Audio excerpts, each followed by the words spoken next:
an announcement both by David Cameron and by President Obama that, you know, they are willing to cut off aid to countries who do not recognize LGBT rights.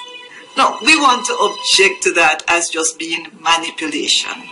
President Obama issued a directive to all U.S. government agencies that engage in international activities to make advancing LGBT rights a top priority. We have done more in the 2.5 years that I've been in here than the previous 43 presidents to uphold that principle. The Obama administration defends the human rights of LGBT people as part of our comprehensive human rights policy and as a priority of our foreign policy. For us, family stands at the heart of everything we do. We live for the family. Gay rights are human rights, and human rights are gay rights. We do not want any discrimination against anybody under any condition, whether sexual or otherwise. But we have to state clearly and forcefully that this concept stands against everything we stand for in Africa. They actually said that for us to combat HIV and AIDS, we needed to legalize prostitution, legalize homosexuality. Infection rates are going up in the U.S. They're going down in Kenya. They seem to be going down in Ethiopia now. They went down in a major way in Uganda.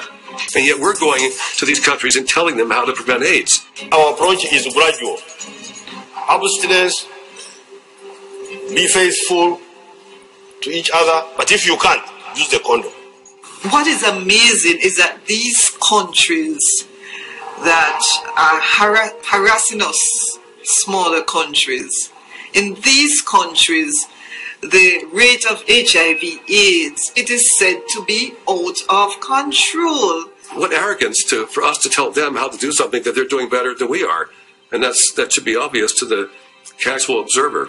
UNAIDS published and circulated an email which was false and malicious about me because they felt that they needed to have in the document language relating to men who have sex with men and sex workers. As a result of the pressure that UNAIDS put to bear in this email, I was advised that my contract would not be renewed. My brother Luigi and I had an opportunity to go to the United Nations where we saw developed countries trying to force the African countries to accept comprehensive sexuality education. It's about starting when we're with children about the expectation of roles, and we need to start there. This kind of education tells youth they can have fun and have sex and just use condom. This kind of message was a death sentence to not only both of my parents but also my brother Rogerio.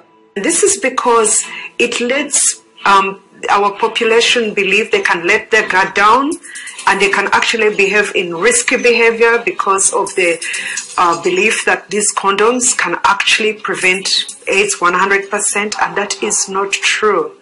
In Dr. Green's book, Broken Promises, How the AIDS Establishment Has Betrayed the Developing World, he says the research shows that the sexual rights approach to AIDS prevention, championed by the UN and Western donor countries, may actually be increasing the rate of infections, not bringing them down. And if he's right, millions have died unnecessarily. Well, the end result will be deconstruction of the family system and the family structure in Jamaica. It is an affront to the principles of the UN Charter. A UN agency should not be allowed to overstep its bounds in such a manner. What we're seeing is the LGBT agenda being pushed, like the carrot stick for aid money. You want aid money, then you must change your laws. These issues of gays, trans rights, transsexuals. This is a new form of imperialism, I must say. But Stoneburner said that history will look back on this period and say one of the great abuses of the latter part of the 20th century is a failure to do AIDS prevention in ways we know are effective. It's deception.